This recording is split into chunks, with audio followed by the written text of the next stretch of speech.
अस्सलाम वालेकुम नाजरीन, मैं साहिल खान और आप देख रहे हैं मलखान दवाखाने की एक ख़ास पेशकश।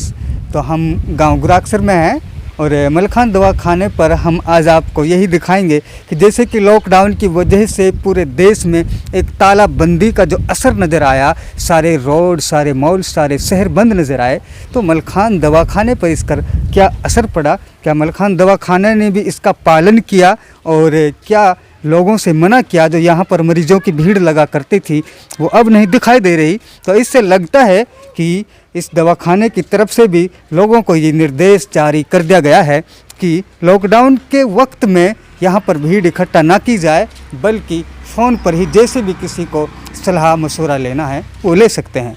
तो हम आपको दिखाते हैं मलखान दवाखाने से जुड़ी कुछ और तथ्य कि आखिर इसकी क्या वजह रही है और इस लॉकडाउन का पालन दवाखाने की तरफ से किस तरीक़ा से किया गया है। तो यहाँ हकीम साहब बैठे हुए हैं, अनीस अहमद जी। तो हम उनसे तारुफ आप जानते हैं जैसे कि उनके बारे में, तो हम उनसे सबसे पहले यही जानते हैं जी। मलखान दवाखाने की इस खास पेशकश में हकीम साहब आपका स्वागत है और हम जानना चाहते हैं और दर्शकों को भी दिखाना चाहते हैं कि इसे लॉकडाउन से पहले हमने देखा था काफ़ी भीड़ हुआ करती थी। तो एकदम से ऐसा तो नहीं कि लोगों को कोरोना के अलग जो बीमारियां हैं वो होना बंद हो गई हों। बीमारियां तो अब भी हो रही होंगी, अब भी लोग परेशान होंगे, लेकिन वो भीड़ अचानक कैसे गायब हो गई लॉकडाउन होती।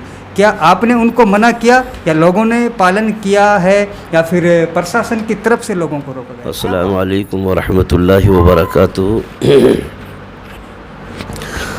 असल में ऐसा तो नहीं है कि लॉकडाउन होने की वजह से दूसरी बीमारियां जो है छुप गई हों या होनी बंद हो गई हों। बीमारियां तो वही चल रही हैं, लेकिन मसला ये है कि भाई लॉकडाउन का पालन करना था हमें और कर रहे हैं।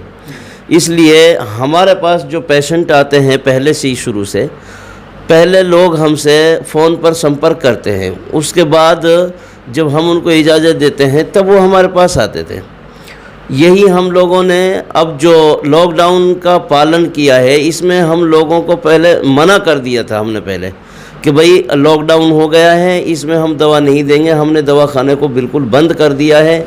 लेकिन जो ज़्यादा मजबूर लोग हैं, ज़्यादा परेशान हैं और बहुत ही घातक बीमारियों से जूझ रहे हैं, ऐसे लोगों के लिए हमने रात में भी दिन में भी उनके लिए दरवाजे खुले रखे हैं मलखान दवाखाने के। उन लोगों को कभी भी बुला लेते हैं, उनको बोल देते हैं कि भाई पेशेंट के साथ एक आदमी आ जाए और अपनी दवा ले जाए। नहीं तो इस तरीके से उनको एक एक करके बुला के उनको दवा दे देते हैं, क्योंकि हमने जब से लॉकडाउन हुआ है उसी दिन से हमने भीड़ को ख़त्म कर दिया अपने यहाँ से। एक दो दिन रही भी भीड़, लेकिन उसके बाद हमने मना कर दिया लोगों से और उस भीड़ को ख़त्म कर दिया। तो हकीम साहब, इस लॉकडाउन में लोगों के पास पैसे की काफ़ी तंगी देखी गई है और क्या आप दवा की जब ज़रूरत मरीज़ को होती है, कभी हो सकता है कि उसे खाने की उससे भी ज़्यादा सख्त ज़रूरत हो जाती है।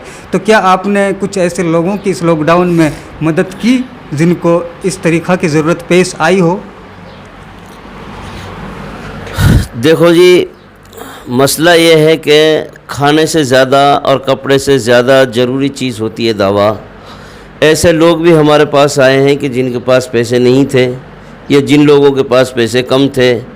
हमने इस दौर में, लॉकडाउन के इस दौर में हमने जो है दवाइयों के रेट बिल्कुल डाउन कर दिए हैं और जिन लोगों की हैसियत थी उनसे लिए भी हैं पैसे। कुछ लोग ऐसे भी आए हैं कि जिनको बिल्कुल फ्री दवा दी है।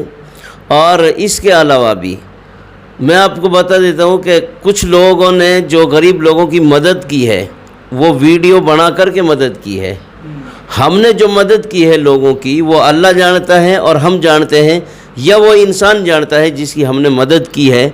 हमने किसी पेशेंट की कि कम पैसों में या फ्री में दवा दे रहे हैं उसकी वीडियो नहीं ली।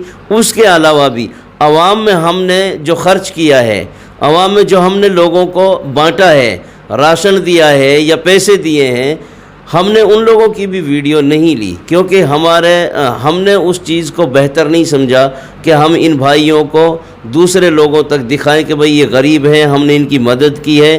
तो ये चीज़ हमें अच्छी नहीं लगी, इसलिए हमने जिसकी भी मदद की है वो छुप करके की है और वो ऐलानिया नहीं की हमने।